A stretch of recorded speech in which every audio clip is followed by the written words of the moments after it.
So now it's chapter 19 प्रमुख व्यक्तित्व। सो इनके हम जो PYQ हैं उनमें कुछ निमोनिक्स हैं तो उसको डिस्कस कर लेते हैं। सो पहला जो ये थर्ड वाला है इसमें था कि गढ़ केसरी नाम से प्रसिद्ध स्वतंत्रता संग्राम सेनानी कौन थे। सो देखो हमें पता है कि गढ़ कितने थे उस टाइम पे 52 गढ़ थे ना, 52 गढ़, तो काफ़ी गुना थे वो, लाइक बहुगुना मतलब काफ़ी गुना गढ़ थे। एंड प्रसाद था तो प्रसाद में मतलब केसर मिला था, ठीक है, तो गढ़ केसरी, तो अनुसूया प्रसाद बहुगुणा थे ये। तो गढ़ से बहुगुणा गढ़ हो गए, ठीक है, एंड केसरी से केसर वाला प्रसाद हो गया। ओके, फिर इसके बाद 7th वाला है कि इनमें से कौन सा मतलब एक चित्रकार थे, ठीक है, तो इतना कुछ खास तो नहीं बन पाया इसका, बट इसमें था जैसे सुधीर रंजन जो इनका नाम है, तो रंजन से मैंने रंग बना लिया था। सो चित्रकार मतलब चित्र करते हुए रंग वगैरह यूज़ करते हैं। सो ऐसा था इसका निमोनिक, और हल्का सा देख लेना इसको। अब इसके बाद है 12th वाला, तो इसमें था कि बोरीवली से बोरीबंदर तक इसके लेखक कौन है, ठीक है, तो ये हैं शैलेश मटियानी। सो देखो बोरी है ना, तो बोरी में वो मिट्टी डाल के लेके गए थे, मटियानी मतलब मिट्टी, सो और बोरीवली से मतलब बोरी में, तो बोरी में मिट्टी डाल के लेके गए थे कौन, शैलेश मटियानी। अब है 21 वाला क्वेश्चन। सो इसमें था कि द्रोणाचार्य पुरस्कार से सम्मानित महिला कौन सी है, ठीक है, तो देखो जो मतलब वो हमने पढ़ा था ना ताल, उससे रिलेटेड जो उधम सिंह नगर में ताल है, तो वो एक द्रोण ताल भी ऐसे करके, तो उसमें था ना गुरु द्रोण गिरे धम, मतलब उसका जो निमोनिक था। सो जब वो गिर गए थे तो वो हंस रहे थे, मतलब हंस गए थे काइंड ऑफ। सो बस मैंने वहीं से ऐसे कर रखा है इसको कि हंसा जो मनराल है वो द्रोणाचार्य पुरस्कार से सम्मानित महिला है। अब इसके बाद था 22 वाला कि उत्तराखंड का पहला mouth and foot painting artist कौन है, तो वो है हरिराम कोहली। अब देखो अब मैंने माउथ से रिलेट किया है, जो कोहली है ना विराट कोहली, सो वो काफ़ी मतलब देखा होगा वो काफ़ी एग्रेसिव खेलता है, मतलब कभी कभार he also use abusive terms, ठीक है, तो वो काफ़ी गालियाँ वगैरह दे रहा होता है, तो जो कैमरामैन है वही फोकस कर रहा होता है उसके मुंह पे देखने के लिए कि कौन सी गाली दे रहे हैं क्या करके, तो वो पता चल जाता है, ठीक है। तो कोहली से माउथ मतलब कनेक्ट करके मैंने वही गाली वाला वो कनेक्ट कर रखा है, तो बस ऐसे करके देख लेना आप इसको, ठीक है। और तो इसके पहले हरिराम है, बट कोई बात नहीं, कॉन्ट्राडिक्टिंग काइंड ऑफ। फिर था क्वेश्चन नंबर 24 कि गांधीवादी आंदोलन शुरू करने का श्रेय किसको जाता है, तो ये था प्रयागदत्त पंत को। सो प्रयाग से प्रयास याद कर सकते हो कि प्रयास किया था इन्होंने सबसे पहले कि जो गांधीवादी आंदोलन है उसको शुरू किया जाएगा। अब इसके बाद है 25th वाला, तो विज्ञापन गुरु के नाम से किसे जाना जाता है, इट्स प्रसून जोशी, ठीक है, तो इसका जो निमोनिक था वो था कि ये काफ़ी मतलब सुन के या फिर सोच समझ के विज्ञापन करते थे, मतलब ऐसे नहीं कर लेते थे, तो प्रसून से सुन बना रखा एंड विज्ञापन इस विज्ञापन, ठीक है, तो काफ़ी सुन के फिर उसके बाद विज्ञापन करते थे, मतलब एकदम जोश में आके नहीं करते थे या फिर जोश में आके जैसे भी, तो प्रसून जोशी एंड ये है विज्ञापन गुरु। फिर इसके बाद है 27th वाला कि हरिद्वार में शांति कुंज की स्थापना किसने की थी, तो ये थे पंडित श्री राम शर्मा।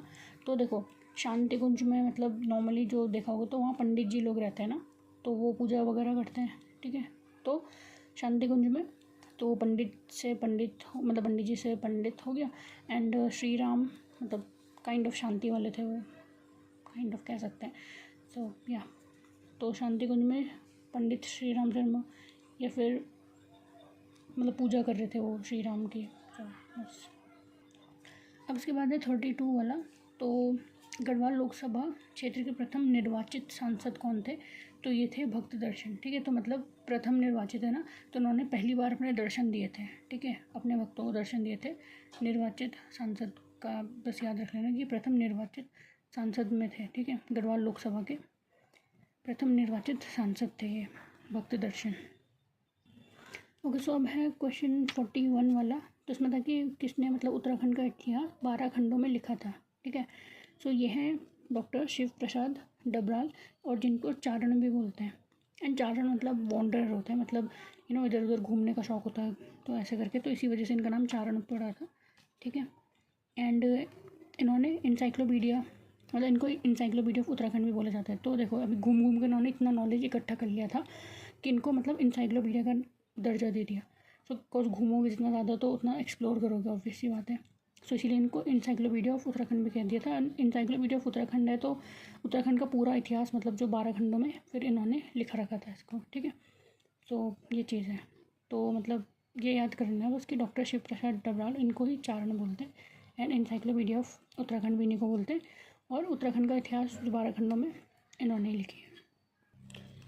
फिर इसमें जो 42nd वाला था कि किसको महामहोपाध्याय और शास्त्रार्थ महारथ जैसी उपाधियाँ प्राप्त थी, ठीक है। तो ये थे शशिधर शर्मा। तो शशि को मैंने मतलब शीर्ष से कनेक्ट किया है, लाइक शीर्ष में थे ये, शीर्ष मतलब टॉप में काइंड ऑफ, तो टॉप में वही होगा जो महान होगा, ठीक है। तो इनके पास काफ़ी उपाधियाँ थी, उपाधि जो थी वो थी मतलब शास्त्रार्थ महारथ, तो इस उससे रिलेट करके कर रखा है। और तो मतलब कुछ कुछ निमोनिक्स हैं ऐसे कि एकदम कनेक्ट नहीं हो रहे हैं, बट हल्का क्या पता वहाँ पे हल्का कुछ भी याद आ जाए, सो आंसर मतलब याद आ सकता है फिर वहाँ पे, तो बस एक बार हल्का सा देख लेना है इनको। फिर इसके बाद है गढ़वाल एंशिएंट एंड मॉडर्न, ये किसने लिखी है, ठीक है। तो ये थे पातीराम, ठीक है। तो इन्होंने लिखी थी। तो पाती को मैंने काइंड ऑफ पिता कर दिया है, पिता राम। तो जो राम के पिता थे, सो वो काइंड ऑफ उनसे पहले मतलब पहले टाइम के थे, तो काइंड ऑफ उनको एंशिएंट कह सकते हैं। और जो राम है वो मॉडर्न है, ठीक है। तो एंशिएंट मॉडर्न, तो पातीराम।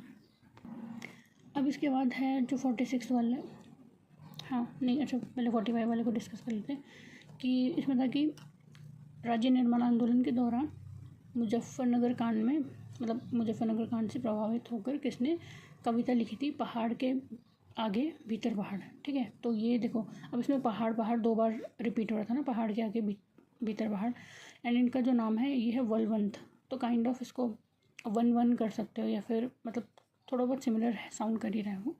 सो वन वन करके मैं इसलिए बोल रही हूँ बिकॉज वन मतलब पहाड़ों में काफ़ी ज़्यादा वन है ना, तो इस वजह से वन वन करके बोल रहा हूँ मैं। वन मतलब फॉरेस्ट वाला वन, सो इसलिए, ठीक है। पहाड़ के आगे भीतर पहाड़, तो वलवंत या फिर वन वन ऐसे करके याद रह जाएगा, बिकॉज पहाड़ वर्ड्स 2 बार साउंड हो रहे हैं, वो भी जिनका नेम है वो काइंड ऑफ सिमिलर है। सो अब है 46 वाला, उत्तराखंड कितना सच और कितना छल, ये किसने लिखी है। तो ये है सुरेंद्र सिंह पांगती, ठीक है। तो देखो पांगती मतलब सुरेंद्र सिंह थोड़ा सा याद करना पड़ेगा आप लोगों को। तो पांगती से मैंने पाखंडी बनाया है, तो मतलब पाखंडी लोग होते हैं ना जो छल करते हैं, तो उनको पाखंडी बोलते हैं। सो पांगती से पाखंडी, एंड वो छल वगैरह करते हैं, सो ये चीज़ है। बट पांगती कोई और भी है, एक आगे आएगा उनका नाम, तो वो अलग है, ठीक है। सो इसलिए सुरेंद्र सिंह पांगती, इनको थोड़ा सा याद कर लेना बस एक बार कि आगे सुरेंद्र सिंह है। फिर जो 47 है ये लाइक उतना खास नहीं है, बट स्टिल बता देती हूँ मैं। तो इसमें था कि गढ़वाली ठाठ, इसके लेखक कौन है। तो ये है सदानंद कुकरेती, ठीक है। तो मतलब ये हमेशा आनंद, लाइक सदा आनंद काइंड ऑफ कह सकते हैं, तो हमेशा आनंद में रहते थे, तो ठाट वाट करते थे, ठीक है। तो गढ़वाली ठाट किसने लिखी है, सदानंद कुकरेती ने। इसके बाद 51 वाला है कि गौरव पंत हैं जो, उनको ही शिवानी के नाम से बोला जाता है। तो इनका जन्म कब हुआ था, तो ये 1923 में हुआ था। सो पंत मतलब 5 काइंड ऑफ कह सकते हैं, लाइक 5 से होता है वैसे, बट पंत कह सकते हैं 5 को, एंड 5 होता है 2+3, तो 23 से 2+3 कर रखा है, तो 1923। ऑल्दो इतना इम्पोर्टेंट है नहीं कि उनका जन्म कब हुआ था, बस ये याद रख लेना कि गौरा पंत किनको कहा गया है, शिवानी को कहा गया है। फिर इसमें था कि प्रथम महिला पुलिस महानिदेशक कौन थी, तो ये थी कंचन चौधरी भट्टाचार्य। तो देखो हमें निर्देश या फिर आदेश कौन देते हैं, मतलब कह सकते हैं वो हमारे आचार्य जो लोग होते हैं वो, ठीक है। हमें दिशा वगैरह दिखाते हैं, तो वो हमें निर्देश देते हैं, निर्देश होता है ना, हाँ निर्देश आदेश जो भी। तो भट्टाचार्य से आचार्य, यू कैन रिलेट, एंड ये फिर इसका था कंचन चौधरी भट्टाचार्य। फिर इसके बाद 59 वाला है कि सुमित्रा नंदन पंत को उनकी किस रचना पर ज्ञानपीठ पुरस्कार प्राप्त हुआ था। तो ज्ञान देखो अब इसमें था कि वो थी चिदम्बरा, ठीक है। तो चिदम का दम लिया है मैंने, बिकॉज उनके ज्ञान में काफ़ी दम था, उस वजह से उनको ज्ञानपीठ पुरस्कार मिला था। तो सुमित्रा नंदन पंत जी को मिला था, ठीक है, ज्ञानपीठ पुरस्कार चिदम्बरा के लिए। अब इसके बाद है 61 वाला कि तारादत्त गैरोला कौन है। सो देखो तारा मतलब होता है स्टार, और जो एक्टर्स वगैरह होते हैं उनको भी हम स्टार ही बोलते हैं ना। सो एक्टर कौन था, संजय दत्त, ठीक है, तारादत्त संजय दत्त। सो अब संजय दत्त को क्या जेल हो गई थी ना, तो जेल में मतलब तो फिर ऑब्वियसली बात है एडवोकेट वगैरह आएंगे, उसका केस लड़ेंगे। तो तारा दत्त जो गैरोला थे वो अधिवक्ता हैं। अधिवक्ता मतलब एडवोकेट होता है। फिर 63 का तो बताइए कि कुमाऊँ के प्रसिद्ध कवि गुमानी का वास्तविक नाम क्या था? तो इनका नाम था लोकरत्न पंत। को जिनके पास रत्न था तो उन्होंने गुमा दिया था। गुमा दिया मतलब खो दिया था काइंड ऑफ। सो गुमा दिया था रत्न को, तो लोकरत्न पंत को गुमानी कवि के नाम से जाना जाता है। अब है 65 वाला कि सुमन स्मृति ग्रंथ ये किसने लिखी है? तो ये लिखी थी डॉक्टर भक्त दर्शन ने। सो देखो जो ये थे डॉक्टर, तो इन्होंने अपने भक्तों को दर्शन दिया था, ठीक है। तो एंड उसी से इन लोगों ने मतलब उनके स्मृति में एक ग्रंथ लिखा। तो सुमन स्मृति ग्रंथ किताब लिखी है डॉक्टर भक्त दर्शन ने। ओके, सो ये वाला रह गया था। 64 वाला है कि जौहर घाटी किसने लिखी है या फिर किन का कार्य है? तो ये है डॉक्टर शेर सिंह पांगती, ठीक है। तो मैं इसी वाले की बात कर रही थी। जो पीछे थे वो सुरेंद्र पांगती थे, ओके। छल वाला जो लिखा था जिन्होंने, तो ये है शेर सिंह। अब इसमें था कि देखो शेर से बचने के लिए मतलब इसमें कुछ भी बना सकते हो आप। शेर से बचने के लिए वो घाटी की तरफ भागा, ठीक है। या फिर शेर को मतलब हाँ, या फिर मैंने जहर भी बनाया था उसको कॉज जौहर घाटी था। तो शेर से बचने के लिए कॉज उसने शेर के साथ पंगा कर लिया था। शेर के साथ पंगा कर लिया था तो ऑब्वियसली बात है शेर के साथ पंगा करोगे तो खाने को आएगा ही वो तुम्हें, मतलब मारने को जो भी। तो इसी वजह से कुछ ज़्यादा तकलीफ़ ना हो उसे, तो इसलिए उसने जहर खा लिया था। ओके, थोड़ा बहुत फालतू का है बट क्या कर सकते हैं, कुछ और मिला नहीं मुझे इसको बनाने के लिए। अगर आपको मिले तो प्लीज़ बताना। फिर इसके बाद है सुमन स्मृति ग्रंथ, अच्छे तो मैंने बता दिया था। अब था कि प्रसिद्ध साहित्यकार शैलेश मटियानी का जन्म मतलब कहाँ हुआ था, ठीक है। तो इसमें मैंने बनाया था कि मतलब अल्मोड़ा में होता है। तो अल्मोड़ा से आम को मैंने कनेक्ट कर रखा है। तो इनके जो मटियानी मतलब मटका, तो इनके मटके में आम थे काफ़ी सारे। एंड मिट्टी वाला भी था, इन्होंने जो मिट्टी वाला वो लिखा था, मतलब बोरी बंदर वाला जो था वो भी इन्होंने लिखा था, बिकॉज बोरी में मिट्टी थी एंड मिट्टी आम के लिए मिट्टी चाहिए होती है। इसके बाद है नगाड़े खामोश हैं, इस नाटक के रचनाकार कौन है? तो ये हैं गिरीश तिवारी गिरदा, ठीक है। सो इसको ऐसे याद रख सकते हो, देखो वो ना गिद्दा करते करते गिर गए थे, तो इसी वजह से जो नगाड़े बज रहे थे वो चुप हो गए थे, मतलब ठीक है। कुछ वो गिर गए थे तो वो नगाड़े बजना बंद हो गए थे। तो गिरीश तिवारी गिरदा से मैंने गिद्दा बनाया है, कुछ गिद्दा डांस होता है ना, तो वो नगाड़े पे गिद्दा कर रहे थे बट वो फिर गिर गए थे। तो गिर गए से मतलब गिरी, तो गिरीश तिवारी गिरदा एंड इनको नगाड़े खामोश हैं इन्होंने लिखी है, मतलब इनकी रचना है। अब इसके बाद है कि नाद नंदिनी पुस्तक के लेखक कौन है, ठीक है। तो देखो नाद मतलब ना म्यूज़िक से रिलेटेड होता है, मतलब सुना होगा अगर, म्यूज़िक से रिलेटेड होता है ना। राग मतलब भी म्यूज़िक रिलेटेड ही होता है। तो जो साउंड होती है उनको बोलते हैं मतलब नाद, एंड राग भी होता है ना काफ़ी, मतलब राग ऐसा करके म्यूज़िक से रिलेटेड होता है। तो ऐसे करके याद रख सकते हो, नाद से मतलब अनुरागी का राग याद रख सकते हो। या फिर नंदिनी के दास, ठीक है, मतलब केशव दास अनुरागी ने लिखी है नाद नंदिनी, तो नंदिनी के दास मतलब उनको गाना गा के या फिर राग या नाद ऐसे मतलब सुना रहे थे। तो ये नाद और राग काइंड ऑफ म्यूज़िक से रिलेटेड है। एंड नंदिनी के दास ऐसे भी याद रख सकते हो, कुछ नंदिनी के दास। फिर है 74 वाला कि अक्षांश दर्पण इसके लेखक कौन है? तो वो है नैन सिंह। तो देखो अक्षांश मतलब होता है, वैसे तो अक्षांश अलग चीज़ है, मतलब वो लॉन्गिट्यूड लेटीट्यूड वाला है शायद, बट अक्षु मतलब होता है ना, अक्षु नहीं अक्षी होता है वैसे, जो हम आइज़ को मतलब आँख का पर्यायवाची जो होता है, तो चक्षु या फिर अक्षी बोलते हैं, बट काइंड ऑफ अक्षु भी सिमिलर ही है। तो अक्षु मतलब शायद आंसू होता है जो भी, हाँ, तो आँख से रिलेटेड, ठीक है। मैंने अक्षांश मतलब अक्षु आँख को बोला है, और आँख को हम नयन भी बोलते हैं, तो नैन सिंह, ठीक है। अक्षांश दर्पण, और हम मतलब दर्पण मतलब शीशा होता है ना, तो हम शीशे में आँख देखते हैं, तो ये फिर नयन देखते हैं, तो ऐसे करके इसको याद कर सकते हो।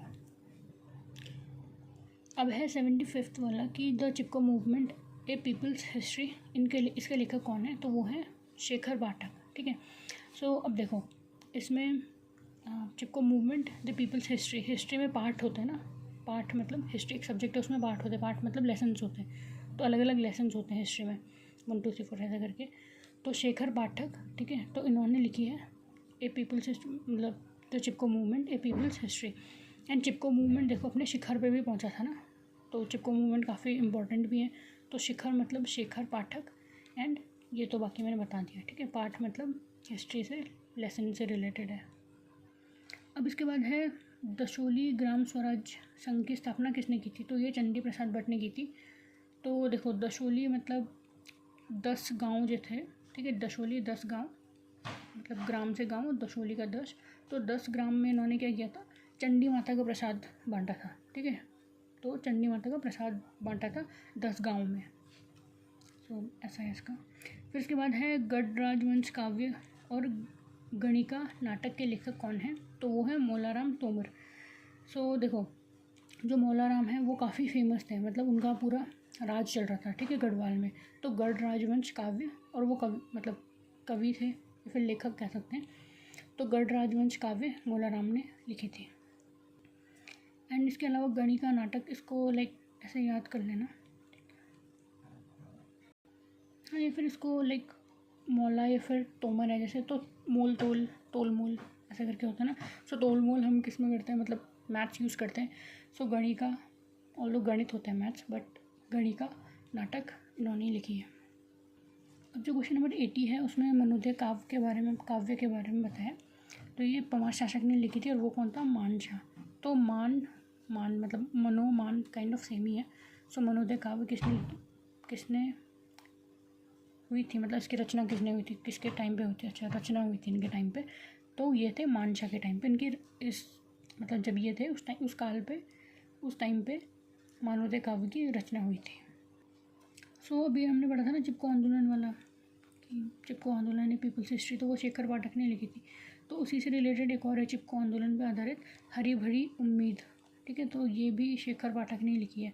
तो ये जो है हरी भरी उम्मीद, ये किस पे आधारित है? ये है चिपको आंदोलन, एंड ये लिखी है शेखर पाठक ने। अब है 82 वाला शेखर जोशी, ठीक है, तो इन्होंने किस कहानी पर चिल्ड्रंस फिल्म सोसाइटी द्वारा फिल्म का निर्माण हुआ था? तो ये था दाजू, ठीक है। तो इसको याद करने का ऐसा है कि देखो चिल्ड्रंस मतलब बच्चे देखे होंगे, बच्चों में काफ़ी जोश होता है, ठीक है, छोटे बच्चे जो होते हैं काफ़ी जोश होता है उनमें, भागते रहते हैं इधर से उधर। एंड छोटे बच्चे जो होते हैं ना वो थोड़ा सा तुतला के बोलते हैं, ठीक है। तो दाजू को मैंने थोड़ा सा मतलब तोतला ऐसे करके बोला है, बिकॉज दादा या कुछ भी बोलेंगे वो तो दाजू ऐसे करके बोलते हैं ना बच्चे बहुत प्यार से। सो वो चीज़ है, ठीक है। तो शेखर जोशी इन्होंने चिल्ड्रंस फिल्म सोसाइटी का वो किया था जो निर्माण, तो ये दाजू से रिलेटेड है, ठीक है, मतलब इसकी कहानी पे रिलेटेड है। अब इसके बाद 83 वाला ऑल इतना इम्पॉर्टेंट है नहीं, बट फिर भी मैं बता देती हूँ कि जो डॉक्टर पीताम्बर दत्त बर्तवाल थे, हिंदी साहित्य में उन्होंने DLED किया था, मतलब उसकी उपाधि मिली थी उनको पहली बार। तो ये प्रथम व्यक्ति थे जिनको DLED की उपाधि मिली थी हिंदी साहित्य में, ठीक है। तो उन्होंने लिखा किस भाषा में था? तो वो अंग्रेजी में लिखा था। सो देखो DLED मतलब काइंड ऑफ इंग्लिश में हो रहा है ना DLED, सो वो अंग्रेजी मतलब इंग्लिश रिलेट कर सकते हैं यहाँ पे। बट हाँ ये याद करना पड़ेगा कि डॉक्टर पीताम्बर दत्त बर्तवाल जो थे उनको मिला था सबसे पहले DLED में, मतलब हिंदी साहित्य में DLED की उपाधि सबसे पहले इनको मिली थी, और वो उन्होंने अंग्रेजी में लिखा था।